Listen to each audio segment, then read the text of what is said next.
Wonderful people, viewers and subscribers, you're welcome back again. Most of you must have seen this video, but in case you've not, I want you to see another perspective of what this Reverend Father, I always respect him for his opinion.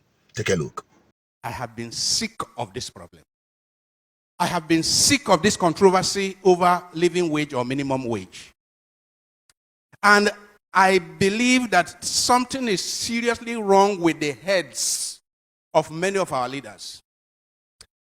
How can anyone who earns 200,000, 300,000, 400,000, 500,000, not to talk of people who earn 1 million, 2 million, how can they go to sleep in good conscience every day?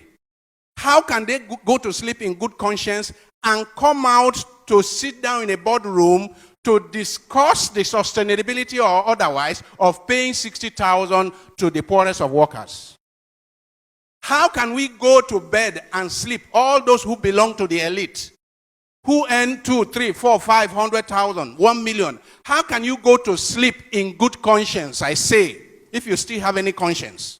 How can you go to sleep in good conscience and come out to be debating? I hear people on TV, I watch people on TV, experts, economic experts, corporate executives, government officials, who are taking home more than $1 million in a month.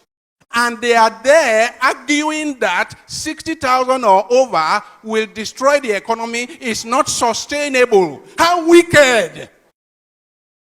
You give 60,000 to a poor worker, a poor worker who may have a family of 2 or 3 or 4, for his feeding, for his accommodation, for his house rent, for his medical care, for his children's school fees. How wicked, how blind. How can we do that? And we think that God will bless our country. We think that it is by bringing a new national anthem for God to bless our country. How can you commit this crime against humanity? For me, this is a crime against humanity.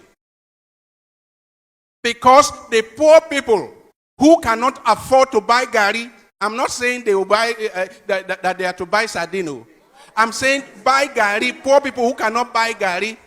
I'm not talking of meat or fish. Poor people are dying because they have no money to cure malaria. How can you go to sleep in good conscience? Those of us who belong to the elite, how can we go to sleep with good conscience and we are debating and we are discussing and we vote 500 million naira to meet and debate about paying 60,000 to the poor? My dear friends, I see this as a new form of apartheid. Nigeria is one of the most unequal societies in the entire world. A society where it's like the animal farm. A society where we have conspicuously rich people, people who are living in conspicuous consumption, and others who are in deplorable, dehumanizing poverty. If you have somebody in this country that takes home 1 million naira, I mean 1 million, I'm not talking of 30 million naira, 1 million naira in the month, and he can open his mouth to be part of a discussion about the poor getting 60,000 naira. I say anyone who earns up to 1 million naira in the month should keep his or her mouth shut when he hears them debating about taking 60,000 for the poor. More than 60 years after independence, we are running an apartheid society. This time it's not racial apartheid, it's economic apartheid. We are running an apartheid society of people of conspicuous consumption, flying in private jets around at government expense, people who are riding 4, 5, 6, 7 SUVs with pilot vehicles, chasing the poor out of the road, and poor people, you are debating, you are discussing, you are over 60,000 for the poor.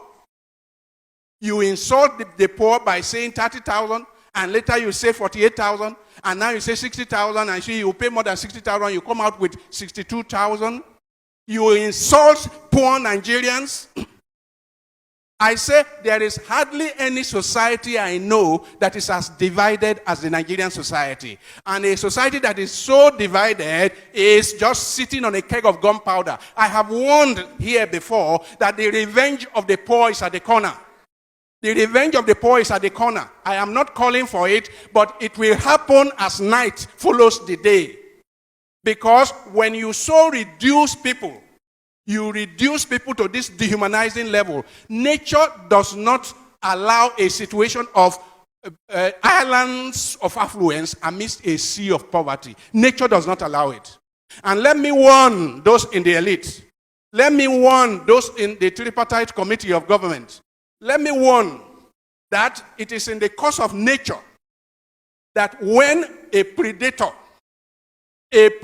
continues to devour the very resources that the predator needs for his own sustenance, nature will take out the predator in order to have equilibrium, in order to have a measure of equilibrium.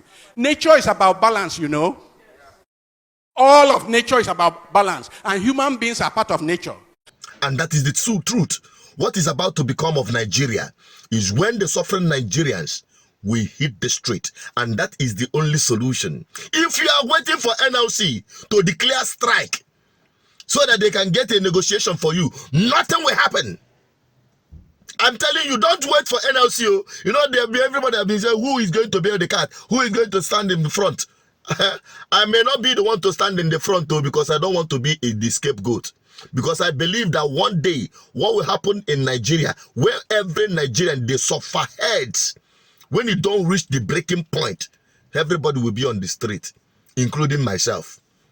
There will not be a leader or organizing group, because hunger, hunger. I heard that they are doing hunger protest to man the 12th of June, and it's being organized by Sowore and his team.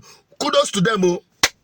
I'm not talking it down. No. Who am I? It is their right to exercise it. After all, Tinubu and his cohorts did exactly the same. I'm going to address that on the next video. Please watch out for that video. And what's your take on what the Reverend Father said? Bye-bye for now.